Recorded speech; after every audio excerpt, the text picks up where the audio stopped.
ఏముందండి, పలుమతాలకాశ్రితంబు మన భారతం. వాయులీన వాయిద్యములు, తంత్రి వాయిద్యములు. అలాగే తంత్రి అంటే తీగలండి, వాయులీనం అంటే గాలితో చేసేది, చర్మ వాయిద్యములు అంటే మృదంగం, అవి చర్మంతో తయారు చేసే వాయిద్యాలండి అవి. అలా ఏం లేదండి, మన తెలుగు వాళ్ళకి ఏంటంటే కొంచెం నేర్చుకునేటప్పుడు ఇప్పటికే చాలా ఎక్కువ నేర్చుకున్నామని ఒక బద్ధకం వల్ల చేయలేని దీని వల్ల ఆపేసుకుంటున్నారు. కానీ ఈ పాటికి మీకు అర్థమై ఉంటుంది ఎపిసోడ్ మ్యూజిక్ రిలేటెడ్ అని. మేడం శ్రీమతి పార్వతి గారు గత 40 సంవత్సరాలుగా ఎంతో మంది విద్యార్థులకు వాయిస్ ట్రైనింగ్ ఇచ్చి, ఇంకెంతో మంది విద్యార్థులకు మ్యూజిక్ క్లాసెస్ చెప్తూ, మరి ఎన్నో స్టేజ్ పర్ఫార్మెన్స్లు ఇచ్చి గానకోకిల, సంగీత సరస్వతి లాంటి ఎన్నో అవార్డ్స్ పొందారు. మరి అలాంటి మేడంతో ఈ రోజు మనం ఈ మ్యూజిక్ రిలేటెడ్ క్వశ్చన్స్ అన్ని అడిగి తెలుసుకున్నాం. ఓకే, చెప్పండి మేడం, మీ జర్నీ ఎలా స్టార్ట్ చేశారు, ఏంటి అసలు ఈ 40 ఏళ్ళ ఈ సుదీర్ఘ ప్రయాణం ఎలా స్టార్ట్ అయింది ఏంటో చెప్పండి. నమస్కారం అండి, నా పేరు ముట్నూరి పార్వతి. మేము మామూలుగా ఈ 40 ఏళ్ళ జర్నీలో సంగీతం పట్ల చాలా అవగాహన ఉంది, అట్లాగే చాలా ఇంట్రెస్ట్తోనే ఇంతవరకు ప్రయాణం చేస్తూ వచ్చాం. కాకుండా ఏంటంటే ఈ జర్నీ 5వ సంవత్సరంలో స్టార్ట్ అయిందండి. 5వ ఏట స్కూల్లో చేర్చినట్టుగానే అట్లాగే సంగీతంలో కూడా 5వ ఏటే మా వదిన తీసుకెళ్ళి సంగీతంలో జాయిన్ చేశారండి. నేను మా సిస్టర్ ఇద్దరు కలిసి నేర్చుకున్నాం సంగీతం. అట్లాగే ఒకేసారి విద్యాభ్యాసం, ఒకేసారి సంగీతంలో కూడా ప్రవేశం అన్నీ కూడా 5వ ఏట జరిగింది. అలా నేర్చుకుంటూ వచ్చాం. మా మొదటి గురువు గారు సరోజిని గారు, ఆ తర్వాత ములుగువీర మల్లికార్జున అయ్యవార్లని ఇంటికి వచ్చి నేర్పించేవారండి సంగీతం. అప్పట్లో ఏదో ఆకతాయితనంగా నేర్చుకోవటమే కానీ సంగీతం పట్ల పెద్ద అవగాహన ఉండదు కదా చిన్న వయసులో. కానీ గొంతులు బాగుంటాయని చెప్పి మా గురువుగారు ఎప్పుడు అప్రిషియేట్ చేస్తూ ఉండేవారు. అలాగే సంగీత సాధనలో ముందుకు వచ్చాము. కాకపోతే అంటే విద్య అంటే మాది కృష్ణా జిల్లా అండి, విజయవాడ స్వగ్రామం. అక్కడే చదువు మొత్తం అంతా, సంగీతం అన్నీ కూడా అక్కడే. అయితే మేము సంగీతం నేర్చుకుంటూ వచ్చిన తర్వాత దాంట్లో ఏమీ పరీక్షలు అయితే నేను చేయలేదండి. 84లో మా మ్యారేజ్ అయ్యి రాజమండ్రి రావటం జరిగింది. వచ్చిన తర్వాత 87 నుంచి నేను సంగీత కాలేజీలో మళ్ళీ జాయిన్ అయ్యి, అలాగే సర్టిఫికేటు, అట్లాగే డిప్లొమా, టీటీసీ చేశానండి విజయశంకర్ ప్రభుత్వ కళాశాల ద్వారా. ఆ తర్వాత ఎంఏ చేశాను. ఆ తర్వాత పిహెచ్డి, రీసెంట్గా జానపద గీతాలు పిహెచ్డి చేశానండి.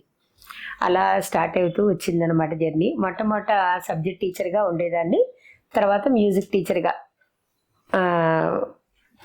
ఇది దాదాపుగా 35 ఏళ్ల నుంచి మ్యూజిక్ టీచరేనండి నేను. ఓన్లీ మ్యూజిక్ టీచరే కాకుండా కూచిపూడి, ఆంధ్రనాట్యం, భరతనాట్యం, ఫోక్ కూడా ప్లేబ్యాక్ సింగర్ని. టీడీఏ, టీటీవీటీలో కూడా చాలాసార్లు పాడాను జానపద గీతాలు. అలాగే ఎంతోమంది విద్యార్థుల్ని తయారు చేశాను. అట్లాగే అంటే అది గ్రేట్గానే ఫీల్ అవుతున్నాను నేను. చాలామంది నా దగ్గర నేర్చుకున్న వాళ్ళంతా సర్టిఫికేట్లు, డిప్లొమాలు కంప్లీట్ చేసుకుని వాళ్ళు కూడా మళ్ళీ ఈ సంగీతం నేర్పే దాంట్లో ఉండి అట్లా పిల్లలందరూ దీంట్లో ముందుకు వెళ్తూ వస్తున్నారు ఇప్పటి వరకు. చాలా మంచి విషయం చెప్పారు మేడం. సంగీతంలో పిహెచ్డి వరకు చేయొచ్చు అనే విషయం నాకు ఇంతవరకు తెలీదు. అంటే పిహెచ్డిలో మీరు అన్నారు జానపద గేయంలో చేశాను అన్నారు, అంటే పిహెచ్డి కూడా వేరే వేరే వాటిల్లో కూడా చేయొచ్చా మేడం? అన్ని రకాల వాటిల్లో చేయొచ్చండి. అంటే కొంతమంది రాగాలు ఎంచుకుంటారు, కొంతమంది తాళాలు ఎంచుకుంటారు, కొంతమంది వర్ణాల్లో చేస్తారు, కొంతమంది యక్షగానాలు, చాలా వాటిల్లో చేయొచ్చండి. రాగ పంచరత్నాలు చేసిన వాళ్ళు ఉన్నారు. అలా ఒక్కొక్కళ్ళు ఒక్కొక్క సబ్జెక్ట్ ఎంచుకుంటారండి పిహెచ్డి చేయటంలో. నాకు ఇష్టమైన జానపదాలు అంటే, జనంలోకి వెళ్ళే జానపదాలు అంటే ఆబాల గోపాలం కూడా ఆస్వాదించి ఆనందించేది కదండి. ఈ జానపదాలు మనకేమి కొత్తవి కాదు. పూర్వం కలుపు తీసేటప్పుడు పాటలు, దంపుళ్ళ పాటలు, అట్లాగే ఇట్లా ఎన్నో రకాలైనటువంటి కష్టం తెలియకుండా, అలుపు తెలియకుండా అందరూ ఆడుతూ పాడుతూ పనిచేస్తుంటే మీకు తెలిసేదే అలుపు సులుపేమున్నది అన్నట్టు. అటువంటి జానపదాల నుంచి ఆ జానపదాల్లో అలా ఆ మాటలు వినటం ద్వారా నాకు ఆ జానపదాల మీద ఇంట్రెస్ట్ కూడా ఉంది. చాలా జానపద గీతాలు పాడాను. సో దాని మీదే నేను చేయటం జరిగిందండి. అంటే జానపద గేయం కాకుండా అంటే ఈ గేయాలకు సంబంధించిన వాటిపైన పిహెచ్డీలు ఉంటాయి మేడం, లేకపోతే ఏదైనా ఒక స్వరాన్ని కనిపెట్టడం ఇలాంటివి కూడా వాటి మీద కూడా ఉంటాయండి, వాటి మీద కూడా జరుగుతాయి, ఖచ్చితంగా చేస్తారు. వాటి మీద స్వరాల మీద దాని మీద కూడా ఉంటాయి, పిహెచ్డి చేస్తారు. ఒక్కొక్కరిది ఒక్కొక్క సబ్జెక్ట్ ఇంట్రెస్ట్. అంటే మేము చాలా మందికి తెలియదు కదా అసలు ఈ మ్యూజిక్ రిలేటెడ్ గా ఎంత పెద్ద స్కూల్స్ అన్నిట్లోనే ఉంటాయి. ఇప్పుడు మనకి తెలియంది ఏముందండి, 6 సబ్జెక్ట్ పాస్ అయితే కానీ నెక్స్ట్ క్లాస్ కి ఎలా ప్రమోట్ అయ్యడం మనకు తెలిసినప్పుడు 6 సబ్జెక్టులే ఉండేవి. ఇప్పుడు తర్వాత కంప్యూటర్ అని ఇంకోటని ఇంటి ఎట్లా అంటే ప్రపంచం ఎట్లా అప్డేట్ అవుతూ వచ్చిందో ఇది కూడా సంగీతం కూడా అంతేనండి. అన్నిట్లోనూ రాగాలలోను తాళాలలోను అలాగే అన్ని పంచరత్నాలని కీర్తనలని థియరీలో కూడా ఎంతో మంది పిహెచ్డీలు చేసిన వాళ్ళు ఉన్నారండి. ఎందరో మహానుభావులు, మీకు తెలియదు ఏముంది సంగీతంలో. అవునండి. ఇండియా మొత్తంలో లేదంటే మన ఆంధ్రలో టాప్ మ్యూజిక్ రిలేటెడ్ గా కాలేజెస్ ఏమున్నాయి మేడం? అంటే చాలా కాలేజెస్ ఉన్నాయండి. టాప్ కాలేజెస్ విజయశంకర ప్రభుత్వ కళాశాల రాజమండ్రిలో నేర్చుకున్నాయి. ఎంతో మంది వేల విద్యార్థులను తయారు చేసిందండి ఆ కాలేజ్ కూడా. ఎంతో నిష్ణాతులైనటువంటి ఫ్యాకల్టీ ఉండేది కాలేజీలో కూడా.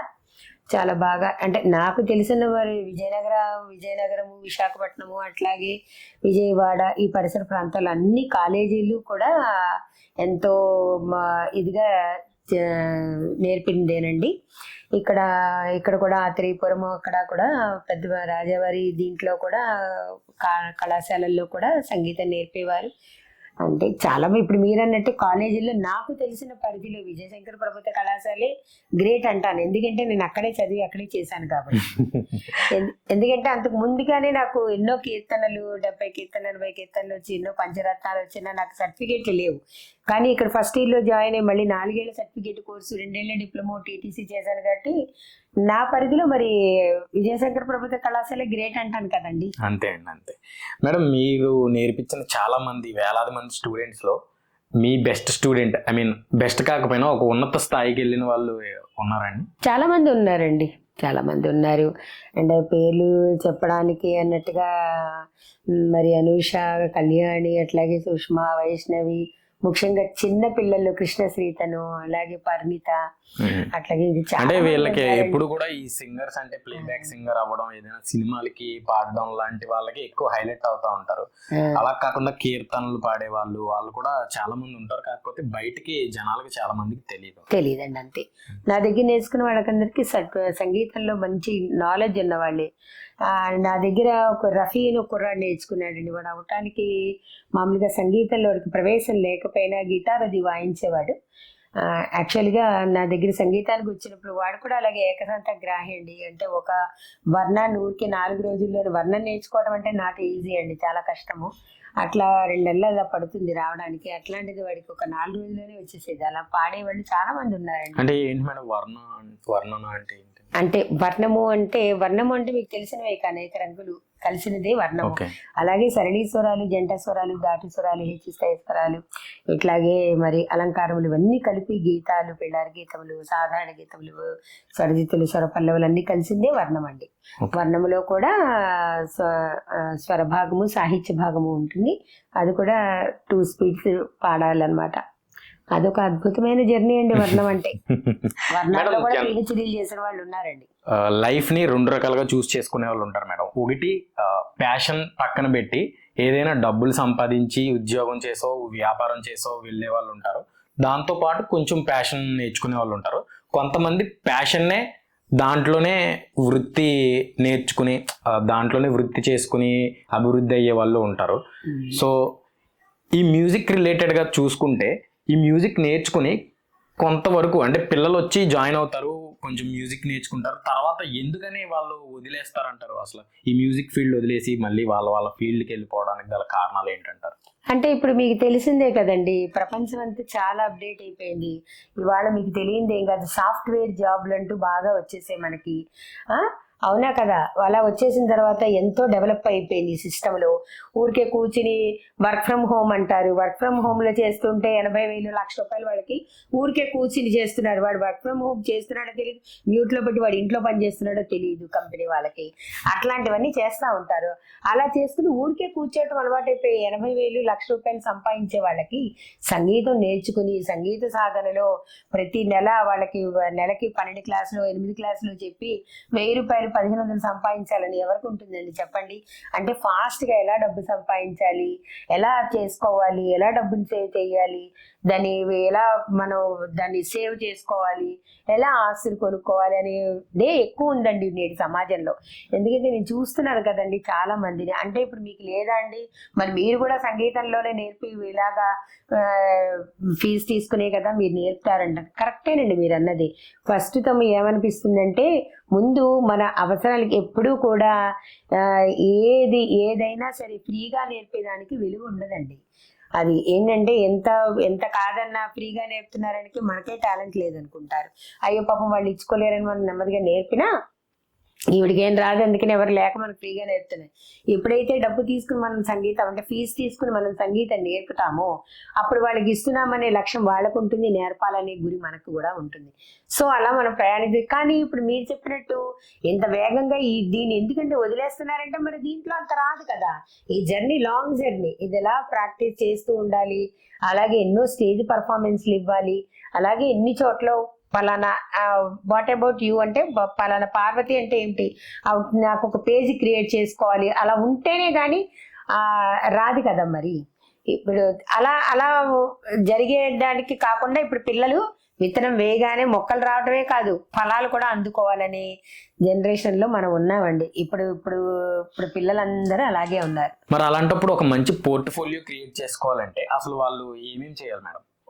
ఒక ప్రొఫైల్ మంచిగా ప్రొఫైల్ అనేది క్రియేట్ చేసుకోవాలంటే వాళ్ళు మ్యూజిక్ సాధన చేసి ఒక 5-6 సంవత్సరాలు సాధన చేసిన తర్వాత వాళ్ళు మంచిగా ప్రొఫైల్ క్రియేట్ చేసుకోగలగాలి అంటే వాళ్ళు ఏం చేయాలి? వాళ్ళు ఏం చేయాలంటే ఎడ్యుకేషన్తో పాటు అట్ ది సేమ్ టైం మ్యూజిక్లో కూడా చక్కటి పరీక్షలు రాసి వాళ్ళలో ఇప్పుడు పరీక్షలు రాసి సర్టిఫికెట్లు ఉండడం కాదండి, నేర్చుకోవటం వేరండి, నేర్పటం వేరు, ప్రదర్శించటం వేరు. 3 టైప్ ఆఫ్ జర్నీ అండి ఇది. నేర్చుకోవటం వేరు, నేర్పడం వేరు, ప్రదర్శించటం వేరు. నేర్చుకునేదంటే ఇప్పుడు నా దగ్గర డాక్టర్లు చదివే వాళ్ళు చాలా మంది ఉద్యోగస్తులు నేర్చుకుంటూ ఉంటారు. అంటే నేను చెప్పేది ఏంటంటే దాంతోపాటు ఇది మానసిక పరివర్తనని పెంచుతుంది కదండి. అంటే ఏ మిషన్కైనా ఎలా ఆయిల్ కావాలో బ్రెయిన్ అనే మిషన్కి సంగీతం అనే ఆయిల్ కావాలి, ఒక రిలాక్సేషన్ కావాలి. అంచేత అందరూ ఏంటంటే సంగీతం నేర్చుకుంటాం వల్ల ఆహ్లాదకరంగా ఆనందంగా హాయిగా ఎంజాయ్ చేయొచ్చు అంటూ సంగీతం ఇప్పుడు ఇప్పుడు ఇప్పుడు ప్రస్తుతం అయితే సంగీతం నేర్చుకోవడానికి అందరూ ఇష్టపడుతున్నారండి. ఎందుకంటే దాన్ని బాగా లైక్ చేస్తున్నారు, అందరూ ఫోకస్ చేస్తున్నారు. మాకు అక్కడ పాడాలి ఇక్కడ పాడాలి అని చెప్పి పాడుతున్నారు పిల్లలు.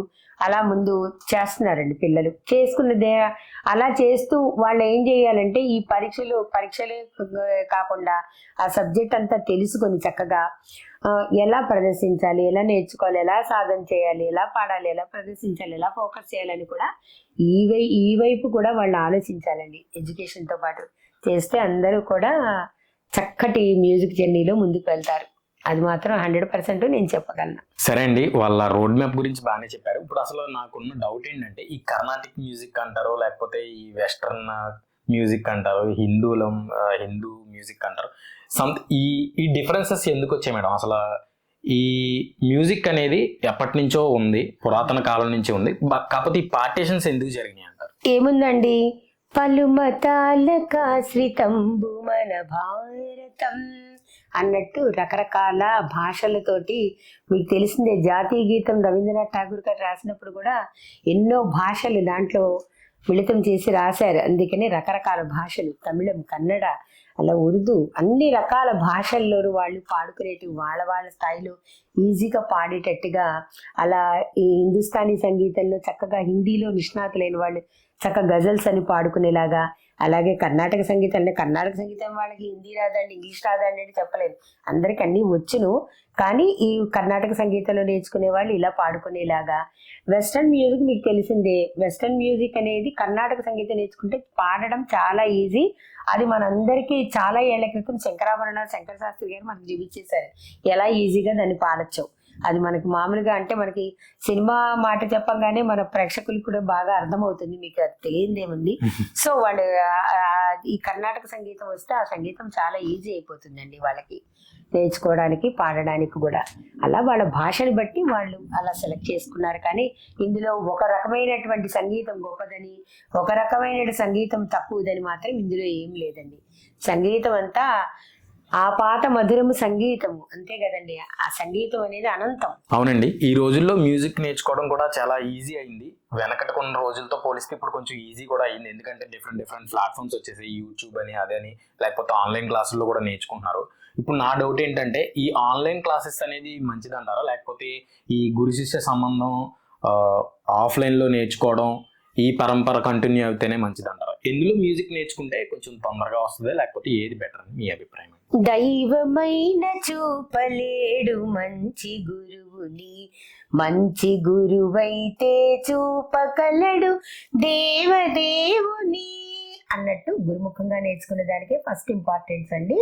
గురువు దగ్గరికి నేర్చుకున్నదే చాలా ఇంపార్టెంట్. కాకపోతే మనకి అనుకోని విపత్తులు అన్నది జరిగినప్పుడు మీకు తెలియదే ఉంది. మనకి ఈ కరోనా వచ్చింది కదండి. కరోనా వచ్చినప్పుడు ఎక్కడికక్కడ అందరూ స్తంభించిపోయారు. మరి స్తంభించిపోవడం అంటే అప్పుడు పాపం వాడికి ఏం చేయాలో ఎలా తెలుస్తుందండి? మరి ఈ కళాకారులందరికీ వేతనాలు ఎక్కడి నుంచి ఉన్నాయండి?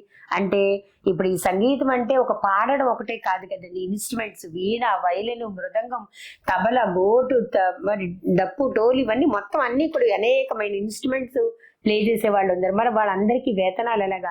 అలాగే అప్పుడు అసలు జనం బయటికి రాకూడదని మరి సంగీత కచేరీలు కానీ డాన్స్ ప్రోగ్రాంలు కానీ ఎక్కడ ఉన్నాయండి? మరి డాన్స్ మాస్టర్లకి మొత్తం అందరికీ కూడా ఆ వేతనాలు లేకుండా ఎక్కడ వాళ్ళు స్ట్రక్ అయిపోయినప్పుడు మనకి ఈ కరోనా టైంలో అయితే ఆన్లైన్లో నేర్పించడం సంగీతం మరి నాకు నచ్చిందండి. ఎందుకంటే ఆన్లైన్లో చాలా మంది స్పందించి చాలా మంది నేర్చుకున్నారు. అలా వాళ్ళు నేర్చుకోవటం వల్ల అలా వచ్చిన డబ్బుని ఇప్పుడు డాన్స్ మాస్టర్లు ఏంటి, ఇంకోళ్ళు ఏంటి, కళాకారులకి, అంటే వీళ్ళని ప్రత్యేకంగా కాదండి, కళాకారులకి నేను అది ఇవ్వటం జరిగిందండి. అంటే అది ఏదో నేను గ్రేట్ అని కాదు, ఆ అవకాశం వచ్చింది కాబట్టి. ఎందుకంటే పాడడం నేర్చుకోవటం ఆన్లైన్లో ఈజీ కాబట్టి. అలాగే మరి డాన్స్, మృదంగం అవి కష్టం కదండి, వాళ్ళకి దాంట్లో నేర్పడానికి అవగాహన ఉండాలి. ఆల్రెడీ కరోనాకి ముందే నేను గత ఒక 17 yearsగా సంగీతం నేర్పుతున్నాను కాబట్టి ఆన్లైన్లో నాకు ఈజీ అయిపోయింది. చాలా మంది నేర్చుకున్నారు, ఎక్కడెక్కడ వాళ్ళు నేర్చుకున్నారు. ఆ వచ్చిన డబ్బు మనం ఈ కళాకారులందరికీ ఇవ్వడానికి నాకు ఒక మంచి అవకాశం దొరికింది. సో నేను ఆన్లైన్లో నేర్చుకోవటం కూడా నాట్ బ్యాడ్ అంటానండి. అది కూడా మనకు వచ్చిన సువర్ణ అవకాశమే అంటాను. గురు శిష్యుల సంబంధం గురించి చాలా బాగా చెప్పారు మేడం. మీ దగ్గరకు వచ్చే స్టూడెంట్స్ కి మీరు వాయిస్ ట్రైనింగ్ ఇస్తారు కదా, దాంట్లో కొన్ని ప్రాక్టీసెస్, ఎందుకంటే ప్రాక్టీస్ మేక్స్ మ్యాన్ పర్ఫెక్ట్ కదా, వాటికి మీరు ఇచ్చే బెస్ట్ ప్రాక్టీస్ ఏదైనా ఉందా మేడం? నేను ఇచ్చే బెస్ట్ ప్రాక్టీస్ అంటే మీకు తెలియదు ఏమైందండి, పిల్లలలో ఇలా అరగంట కూర్చోవాలి, గంట కూర్చోవాలి, పాడాలి అంటే ఎవరు వింటారు చెప్పండి? ఎందుకంటే ఎక్కువసేపు మొబైల్ చూడటానికి, అలాగే టీవీ వాచ్ చేయడానికి, ఐప్యాడ్ చూడటంలోనే వాళ్ళ టైం అంతా గడిచిపోతుంది. నా దగ్గర నేర్చుకునే పిల్లలు, సంగీతం నేర్చుకునే వాళ్ళు ఉంటారు కదా, వాళ్ళు దాంట్లో డిస్కంటిన్యూ అవ్వకుండా ఉండాలని నేను వాళ్ళకి చిన్న చిన్న పాటలు అవన్నీ నేర్పించి, ఓ నాన్న మీరు చాలా బాగా పాడుతున్నారు, మీరు ఇట్లా 1 monthకే ఇలా పాడుతున్నారు, 2 monthsకే ఇలా పాడుతున్నారు, మీరు ఇంకా సాధన చేసి చాలా బాగా పాడగలరు అంటే వాళ్ళని ఎంకరేజ్ చేసి రోజు ఫస్ట్ మంత్లో మీరు ఒక 15 minutes ప్రాక్టీస్ చేయండి. నెక్స్ట్ మంత్ మళ్ళీ పాడినప్పుడు నిన్న లాస్ట్ మంత్ మీరు ఇలా చేయటం వల్ల ఈ మంత్లో ఇంకా వాయిస్ ఇంప్రూవ్ అయింది నాన్న, నెక్స్ట్ మంత్ మీరు 1/2 hour చేయండి. 1/2 hour టైం మాత్రం పెంచరండి. ఎందుకంటే 1/2 hour ఊరికే మేము చేసేస్తా ఉంటారు కానీ అదంతా జరిగేది కాదండి. ఎందుకంటే మనమే చెయ్యము, వాళ్ళు ఏం చేస్తారని అసలు చేసే క్వశ్చనే లేదు. అరగంట వాళ్ళు కూర్చుంటారు అంతే. అది కూడా అట్లా వాళ్ళని ఇంప్రూవ్ చేస్తాను. గోరువెచ్చని నీళ్ళు చక్కగా తాగుతూ ఒకటి అంటే శృతి పెట్టిస్తామండి మన సంగీతంలో. స ప స ప స అంటాను. వాళ్ళకి ఇంట్రెస్ట్ కలగడం కోసం స ప అన్నప్పుడు ఆ ఆ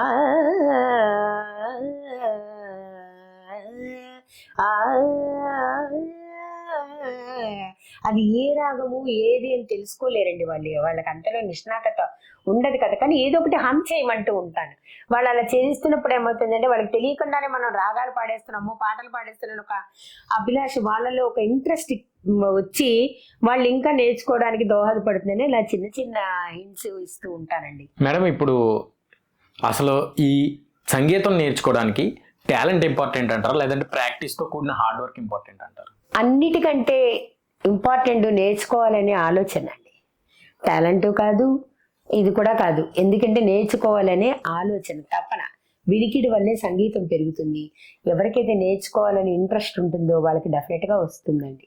అంతేగాని టాలెంట్ మీకు తెలియంది ఏముంది, అరగదీసినప్పుడల్లా మన గంధాన్ని అరగదీసినప్పుడల్లా ఎంత పరిమళం వస్తుందో సాధన వల్ల కూడా అంత పరిమళం వస్తుందండి నేర్చుకుంటుంటే. చాలా మంది మ్యూజిక్ నేర్చుకుని మధ్యలో వదిలేస్తున్నారు కదా మేడం, వాళ్ళకి మోటివేషన్ గా చెప్పాలంటే అసలు మనం ఏం చెప్పగలుగుతాం? మనం అంటే వాళ్ళకి చెప్పగలిగేది ఏమీ లేదండి. కొంతమంది చెప్పాను కదా మీకు ఇందాక, మనం ఇంకా పిల్లలతోటి అయినా సరే, పేరెంట్స్ తోటి అయినా సరే, ఏమండి మా బాబు ఏడాది నుంచి నేర్చుకుంటున్నాడండి, ఏ ప్రదర్శనలో ఇవ్వలేదండి, 2 ఏళ్ల నుంచి నేర్చుకుంటున్నాడండి, ఏ టీవీలోనూ కనబడలేదండి, ఎక్కడ ప్రదర్శనలు ఇవ్వలేదని అంటే వాళ్ళకి ఏడాది 2 ఏళ్లలో వచ్చేటువంటిది కాదండి సంగీతము.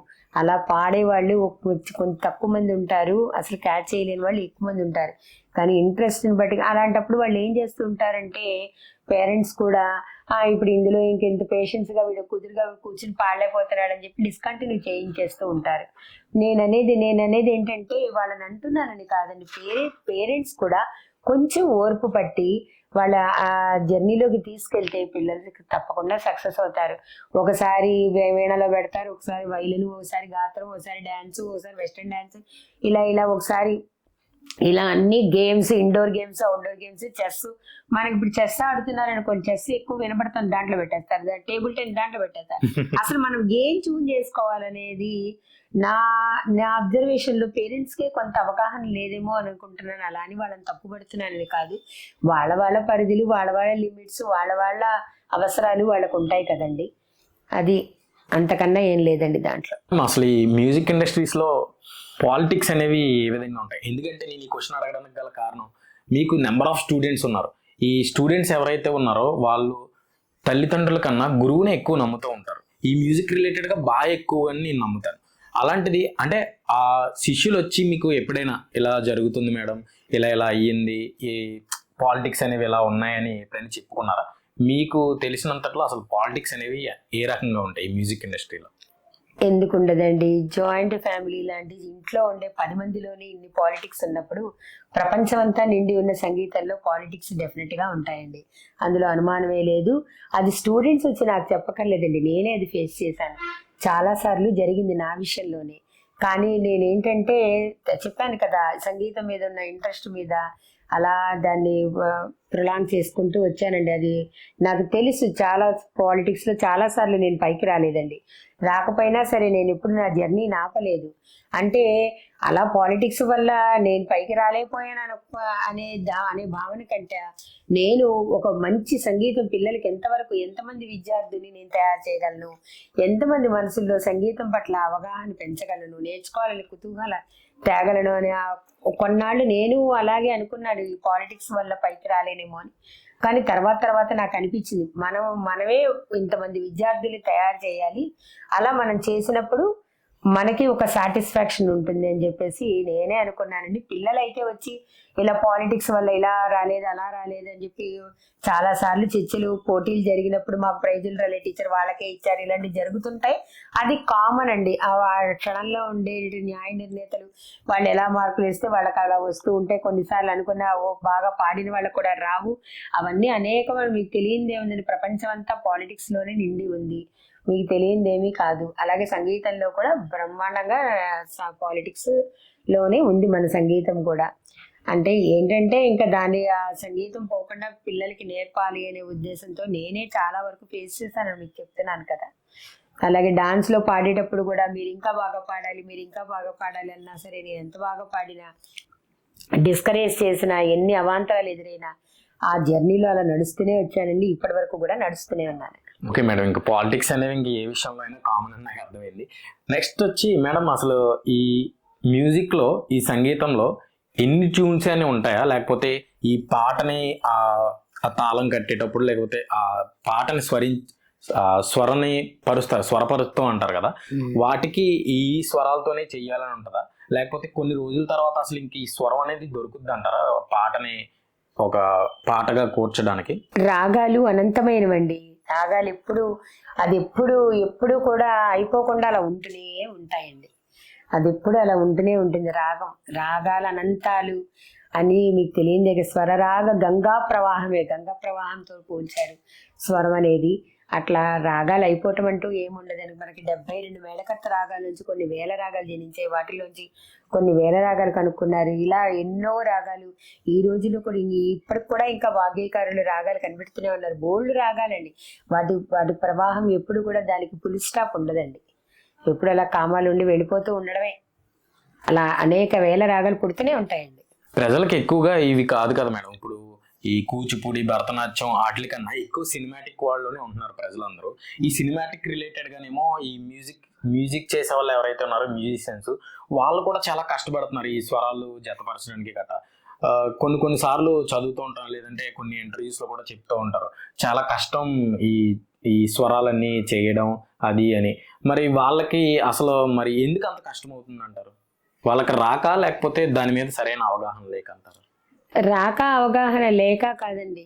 ఏంటంటే జనంలోకి, అంటే ఎప్పుడెప్పుడు మారుతున్న కాలాన్ని బట్టి ఎలాంటి ట్యూనింగ్ తీసుకుంటే జనాదరణ పొందుతుంది అనే ఆ భావనలో వాళ్ళు ట్యూన్ చేయడం జరుగుతుందే కానీ వాళ్ళకి రాక తెలియలేక కాదండి. ఎందుకంటే ట్యూన్ చేసే వాడికి డెఫినెట్గా తెలివి ఉండే ఉంటుంది. ఎందుకంటే దాన్ని ఎలా ట్యూన్ చేస్తే మన జనాదరణ పొందగలము, ఆ వేలోకి మనం ఎలా వెళ్ళాలంటే ఇప్పుడు ఒక పాట తీసుకున్నారనుకోండి, దాన్ని ప్రజలంతా, ఇప్పుడు మీరన్నట్టు సినిమా సంగీతమే తీసుకోండి, ఆ సినిమాలో పాట పోతే పాట చండాలంగా ఉందని మనమే కామెంట్ చేస్తూ ఉంటాం కదా. ఏ రకమైనది ఉంటే ఎక్కువ లైక్ చేస్తారు అన్నది, దాని మీద వాళ్ళకి ఆ రాగాలు కట్టడం, స్వరపరచడం కొంచెం డిలే అవ్వచ్చు కానివ్వండి, అంతేగాని నిష్ణాతత అయితే లేకపోవడం కాదండి నాకు తెలిసినంత వరకు. ఓకే మేడం, ఇప్పుడు ఈ define good music, bad music అంటే మీరు ఏమంటారు? అంటే నేను ఈ క్వశ్చన్ అడగడానికి గల కారణం ఏంటనేది నేను ఇప్పుడు మీకు చెప్తాను. అసలు ఒకసారి ఇంటర్వ్యూలో ఎస్పీబీ గారు ఏమన్నారంటే, ప్రజెంట్ వరల్డ్ లో పొల్యూటెడ్ అయిపోతుంది ఏదైనా ఉంది అంటే బాగా ఎక్కువ మ్యూజిక్ అని అన్నారు. అది విని నాకు అనిపించింది అనమాట, అసలు గుడ్ మ్యూజిక్ అంటే ఏంటి, బ్యాడ్ మ్యూజిక్ అంటే ఏంటి, దాన్ని ఎలా జడ్జ్ చేస్తారు అనేది ఒకసారి మీ అభిప్రాయం చెప్పండి. మనకి గుడ్ మ్యూజిక్, బ్యాడ్ మ్యూజిక్ అనేది అసలు లేదండి. అంతా గుడ్ మ్యూజికే. ఎందుకంటే మనకి ఇప్పుడు చెప్పాను కదా, డిఫరెంట్ టైప్ ఆఫ్ పీపుల్ ఉన్నారు. ఒకళ్ళకేమో అంటే అమలా అలాంటివి కావాలండి, ఒకటి మాస్ సాంగ్స్ కావాలి, ఒకరికేమో భక్తి పాటలు కావాలి.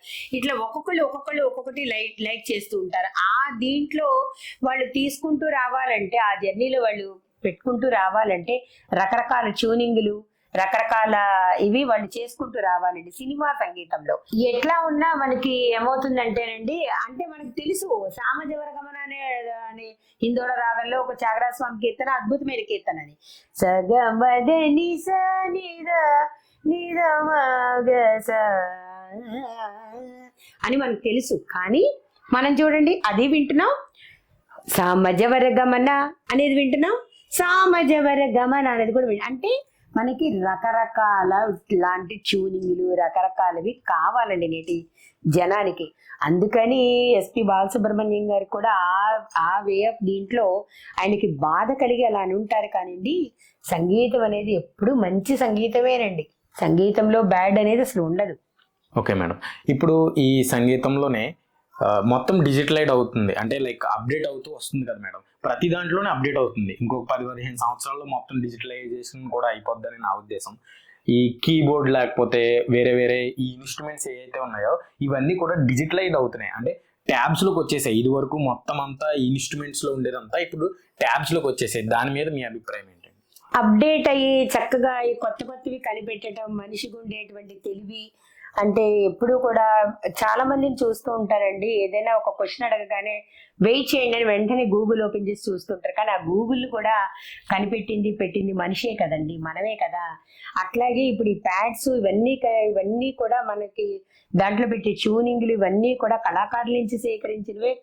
దాన్ని మనము మోడర్న్గా మనము దీంట్లో ప్యాడ్స్ లో పెడుతున్నాం. కానీ అలా చేయటం వల్ల కళాకారులకి చాలా ఇబ్బంది అని నేను అనుకుంటున్నానండి. ఎందుకంటే మృదంగం వాయించే వాళ్ళకి కూడా అలా ప్యాడ్స్ వస్తే మరి వీళ్ళు ఇంతంత ఖర్చు పెట్టి సంగీతం నేర్చుకుని, మృదంగం కూడా సర్టిఫికెట్, డిప్లొమాలు ఉంటాయండి, వైలే అన్ని ఇన్స్ట్రుమెంట్లు తంత్రి వాయిద్యములు, చర్మ వాయిద్యములు, వాయులీన వాయిద్యములు అన్నిట్లో కూడా డిగ్రీలు చేసిన వాళ్ళు. మరి వాళ్ళు ఏమైపోతారండి ఇట్లా ప్యాడ్స్లు ఇట్లా వస్తూ ఉంటాయని నా అభిప్రాయం. అయితే కళాకారులు వాళ్ళు బ్రతికేది దాని మీద. ఇప్పుడు ఒక నాదస్వరం ఉందనుకోండి, పెళ్లికి ఒక నాదస్వరం పెట్టాలి, దాన్ని మనం దీంట్లో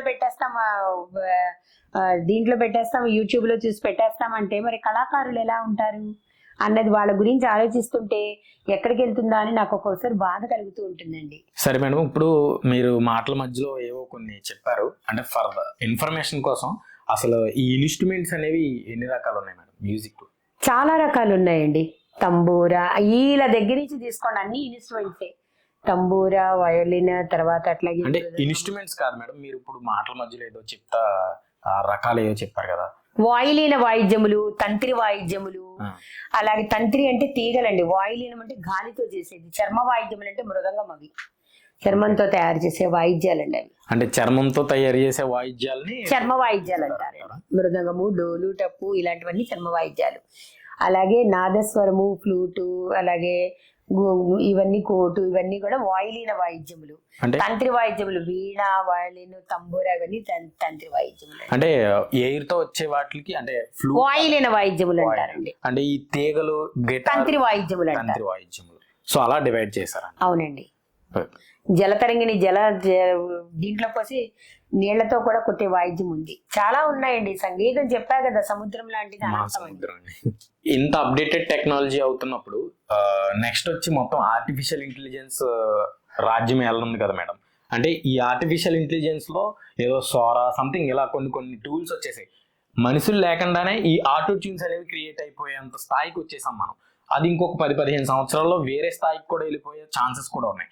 మరి ఈ ఆటో ట్యూన్ మీద మీ అభిప్రాయం ఏంటి మేడం? అది గుడ్ ఆర్ బ్యాడ్? ఈ ఆటో ట్యూన్ అనేది కొంతవరకే మనకి అవసరం అనుకుంటున్నానండి. ఎందుకంటే అసలు మనుషులే లేకుండా అవే వచ్చేస్తే ఆ నేర్చుకుని, ఇప్పుడు మీకు చెప్పినట్టుగానే ఒక వైలిన్లో కానీ, ఒక మృదంగంలో కానీ, ఒక వీణలో కానీ సర్టిఫికెట్లు, డిప్లొమాలు, పిహెచ్డీలు అలా చేసిన వాళ్ళంతా వాళ్ళ దాన్ని ప్రదర్శించడానికి వాళ్ళకి టైం ఏదైనా ఇందులోకి వచ్చేస్తే వాళ్ళందరికీ కూడా మరి జీవన ఇది పోయినట్టే కదండి.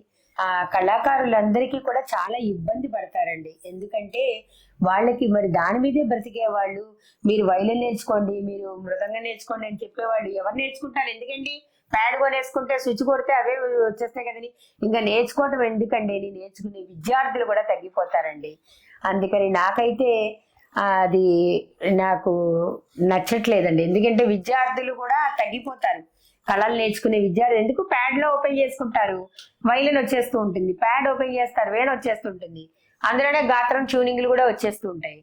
ఇంకా దానికి ఇంకా మరి గురువు ఎందుకు, నేర్చుకోవటం ఎందుకు, ఇన్ని కాలేజీలు ఎందుకు, ఇన్ని యూనివర్సిటీలు ఎందుకు చెప్పండి? మరి అప్పుడు నేర్చుకునే విద్యార్థుల సంఖ్య తగ్గిపోతుంది. మేడం, మ్యూజిక్ నేర్చుకున్న వాళ్ళందరూ సింగర్స్ అయిపోవచ్చా? అంటే ఈవెందో కొంతమందికి వాయిస్ అది కొంచెం బాగోదు కదా, అలాంటి వాళ్ళు కూడా సింగర్స్ అవ్వచ్చు అంటారా? యాక్చువల్గా మ్యూజిక్ నేర్చుకున్న వాళ్ళంతా సింగర్స్ అవుతారా అంటే డెఫినెట్గా అవుతారని నేను చెప్పలేనండి. సింగర్స్ అందరూ అయ్యే ఛాన్సులు అందరికీ అయితే లేదు. సాధనమును పనులు సమకూరు ధరలోని విశ్వదాభిరామ వినరవేమ అన్నట్టు సాధన వల్ల కొంతమంది అవుతారు ఖచ్చితంగా. అయితే అందరూ అవుతారు 100% అని నేను చెప్పలేనండి. ఎందుకంటే అందరూ సింగర్స్ అవ్వలేరు. అలా సింగర్స్ అయిపోతే వీధికి 4 సింగర్లు, 4 మ్యూజిక్ స్కూల్సే ఉండేవి కదండి. అలా అయ్యే ఛాన్స్ అయితే లేదు. కానీ సాధన చేస్తే అవుతారు, కానీ అందరూ 100% అవుతారని మాత్రం చెప్పలేనండి. మరి ఈ మ్యూజిక్ లో చాలా మంది ఒక కింద స్థాయి పాడడం, మధ్యమ స్థాయి అంటే హై పిచ్ లో పాడడం, లేకపోతే కొంతమందికి కొంచెం లైట్ గా బొంగురు గొంతు ఉంటది, ఆ టైప్ ఆఫ్ సాంగ్స్ ఉంటది, లేకపోతే కొందరు వాయిస్ ఏమో ఫోక్ సాంగ్స్, ఇలాంటి వాటికి సెట్ అవుతుంది అంటారు కదా. అసలు అన్ని రకాలుగా ఒకళ్ళే పాడేయగలుగుతారా, లేకపోతే వీళ్ళు వీళ్ళ వాయిస్ దీనికి సెట్ అవుతుంది అని దాన్ని ఎలా జడ్జ్ చేయడం మేడం? అలా జడ్జ్ చేయొచ్చండి. పాడేటప్పుడు వాళ్ళ నేర్చుకునే కొంతమంది బేస్ వాయిస్ ఉంటుంది, కొంతమంది చక్కటి స్వీట్ వాయిస్ ఉంటుంది, కొంతమంది చిన్నగా పాడగలరు, కొంతమంది బాగా పిచ్చిలో పాడగలరు. డిఫరెంట్ టైప్ ఆఫ్ పీపుల్ ఉంటారండి. డిఫరెంట్ టైప్ ఆఫ్ మ్యూజిక్ లాగానే వాళ్ళు పాడతారు. అయితే వాళ్ళకి నచ్చినట్టుగానే వాళ్ళ గొంతుకి వాళ్ళు పాడే స్థాయి కంటే, ఇప్పుడు మీరు అన్నారు కదా మంద్ర మధ్యమ తార స్థాయిలోని, ఈ స్థాయిలు వాళ్ళు పై నోట్స్ పాడేటప్పుడు రీచ్ అయ్యేది ఏముందో అదే వాళ్ళకి సెలెక్ట్ చేసి మనం చెప్పామనుకోండి, వాళ్ళకి ఈజీ అయిపోతుంది. నెక్స్ట్ ఏంటంటే నా క్వశ్చన్, ఈ తమిళం నుంచి వచ్చే ఈ మ్యూజిక్ డైరెక్టర్లు అంటే సినిమా రంగంలోకి సంబంధించి క్వశ్చన్ అడుగుతున్నాను.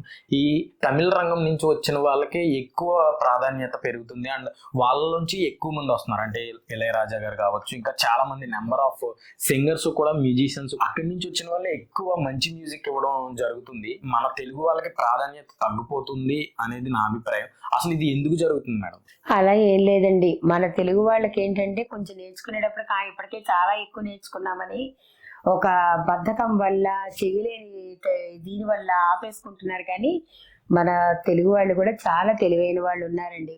వాళ్ళు ఏంటంటే శ్రద్ధ పట్టక వచ్చిన ఇదే తప్ప శ్రద్ధ పడితే ప్రతి వాళ్ళు అవుతారు. అయితే తమిళ వాళ్ళని మీరు తీసుకున్నట్టయితే వాళ్ళలో ఏంటంటే ఒకటి మొదలు పెడితే ప్రతి ఇంట్లోనూ సంగీతం నేర్చుకునే వాళ్ళు డెఫినెట్ గా ఉంటారండి. ప్రతి గడపలోనూ వాళ్ళు సంగీతం నేర్చుకుంటారు ఖచ్చితంగా. మనకి చాలా రాగాలు ఉన్నాయని మీరు కూడా చెప్పారు.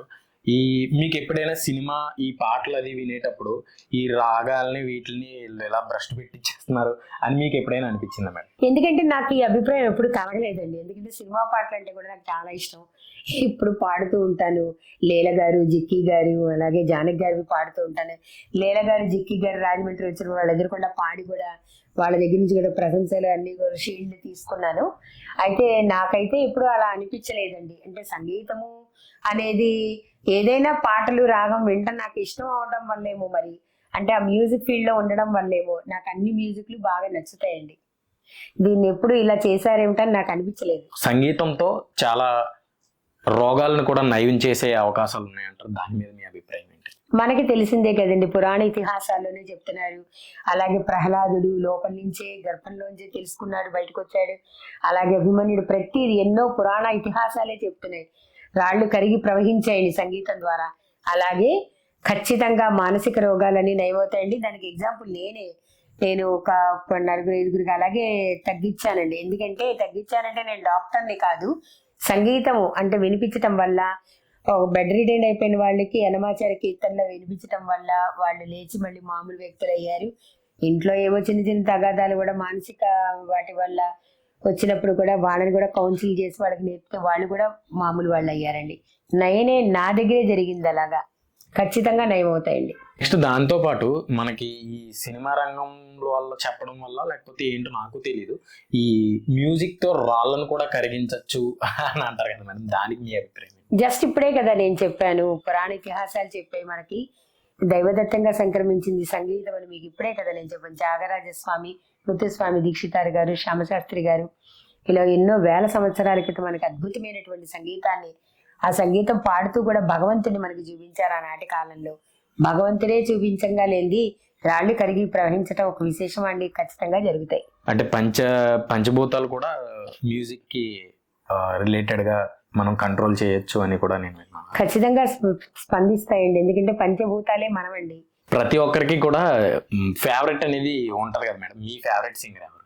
నా ఫేవరెట్ సింగర్ అంటే మీకు ఇప్పుడు మీకు చెప్పినా ఇప్పుడు మీకు నచ్చదు. ఎందుకంటే లీల గారు అలాగే ఎస్ జానకి గారు చాలా ఇష్టం అండి నాకు. జిక్కీ గారు కూడా చాలా ఇష్టం. ఆ జిక్కీ గారి పాటలు ఎన్నో పాటలు పాడతానండి. లీలా, జిక్కీ, జానకి గారు ఇష్టము. ఇప్పుడు రీసెంట్ గా ఇప్పటి వాళ్ళల్లో నాకు రేవంత్ చాలా ఇష్టం అండి. సిద్ శ్రీరామ్ గారు అలాగే రేవంత్ చాలా ఇష్టము. లేడీస్ వీళ్ళ దాంట్లో చూసుకుంటే మరి శ్రావణ భార్గవి అలాగే మాళవిక వీళ్ళందరివి చాలా ఇష్టం. అంటే ఎందుకంటే నేను చెప్పలేను, దాని మీద ఇంట్రెస్ట్. అదే ఒక్కొక్కరికి ఒక్కొక్కటి నచ్చుతా ఉంటది. నెక్స్ట్ మ్యూజిక్ డైరెక్టర్ లో మీకు నచ్చిన వాళ్ళు ఎవరు? అంటే ఓల్డ్ లేటెస్ట్ గా ఉన్న వాళ్ళు ఎవరైనా? మ్యూజిక్ డైరెక్టర్ ఇళయరాజా గారు అంటే నాకు చాలా ప్రాణం అండి, ఇష్టం చాలా. కలిసారా మేడం ఎప్పుడైనా? కలిసానండి. కలిసారా? అంటే కలిసానంటే వెళ్ళి చెన్నై వెళ్తే మనం ఇళయరాజా గారిని కలుస్తా అంటే వాళ్ళు కలవనివ్వరు కదండి.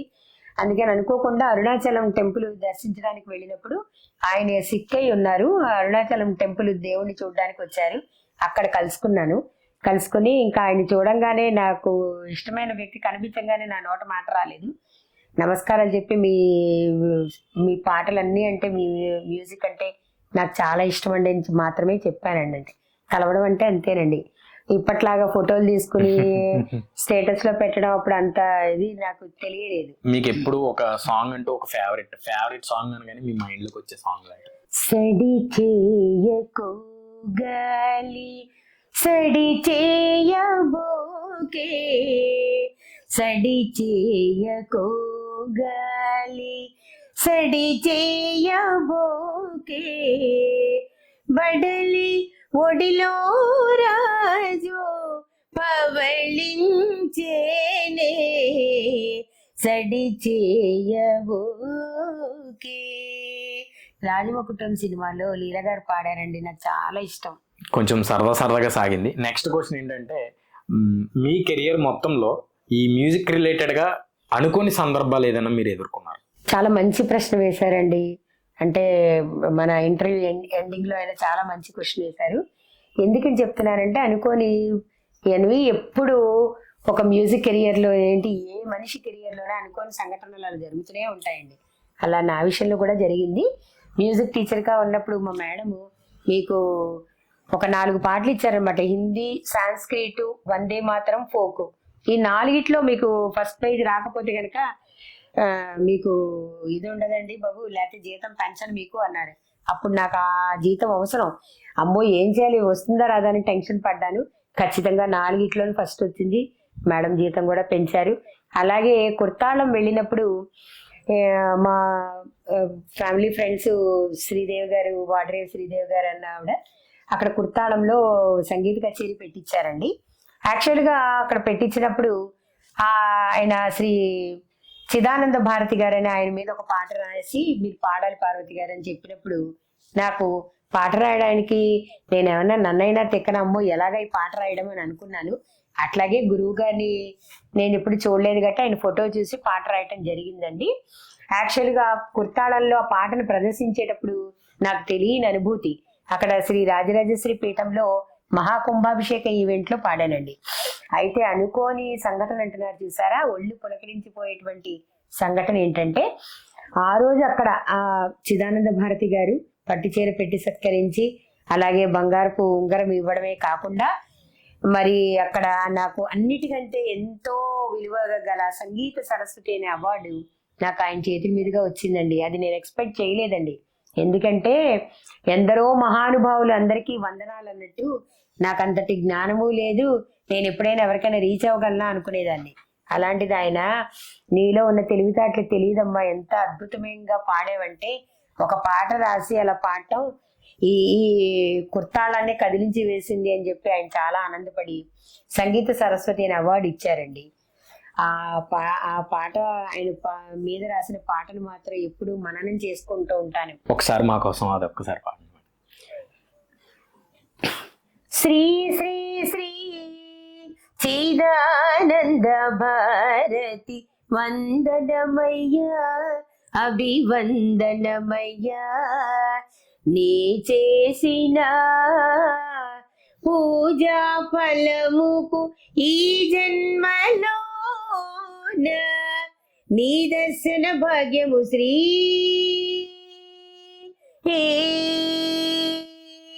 నీ పాదధూళి సోకింద నగరం కైలాస శిఖరము, మౌనము కొలువున్న ఈ మౌన మఠమే శంకర నిలయము, డమ డమ డమ డమ డమరుక ధ్వనిలో జన జన జన జన మూవల సడిలో ఆనంద తాండవ మాడేను ఆసక్తి నీ మోమున, ఆనంద తాండవ మాడేను ఆసక్తి నీ మోమున,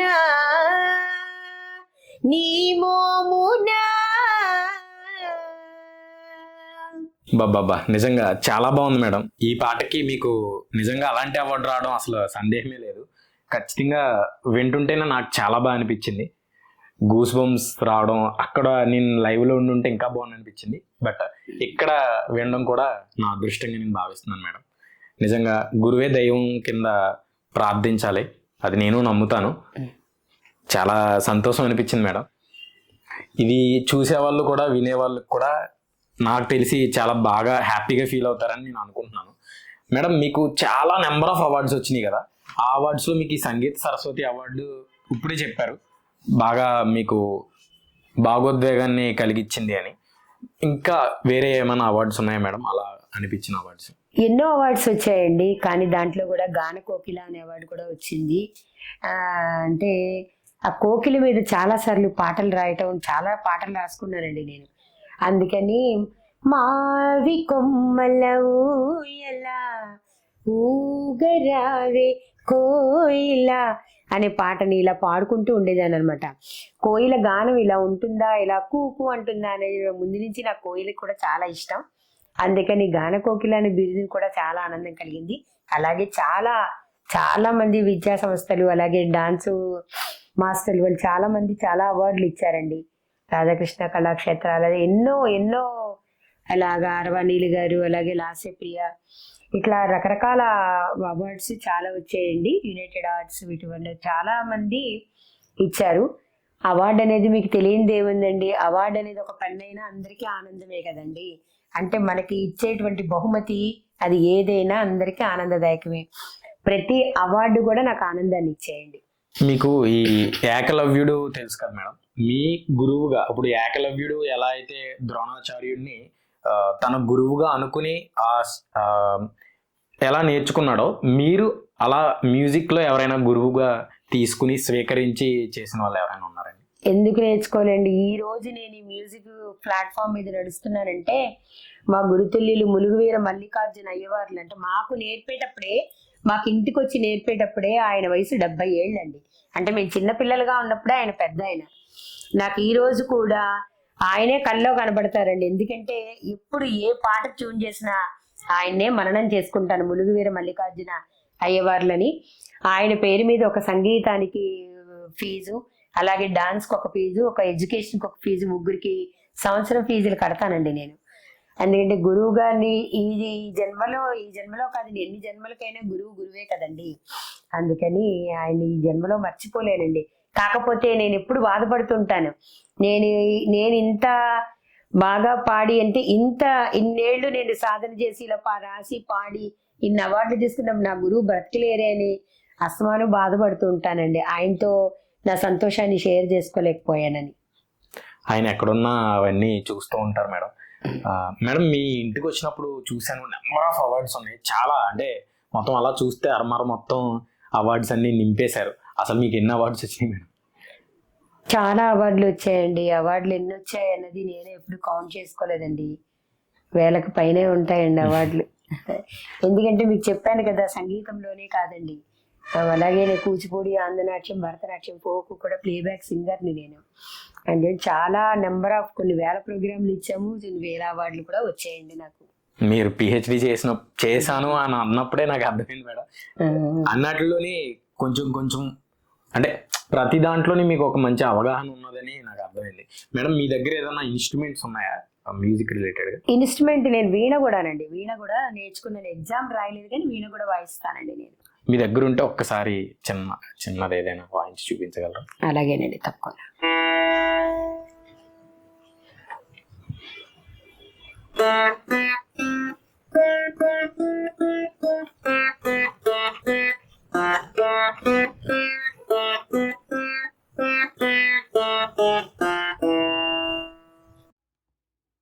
చూశారు కదా, ఇలాంటి పాడ్కాస్ట్ మన ఛానల్లో ఇంకా వస్తూనే ఉంటాయి.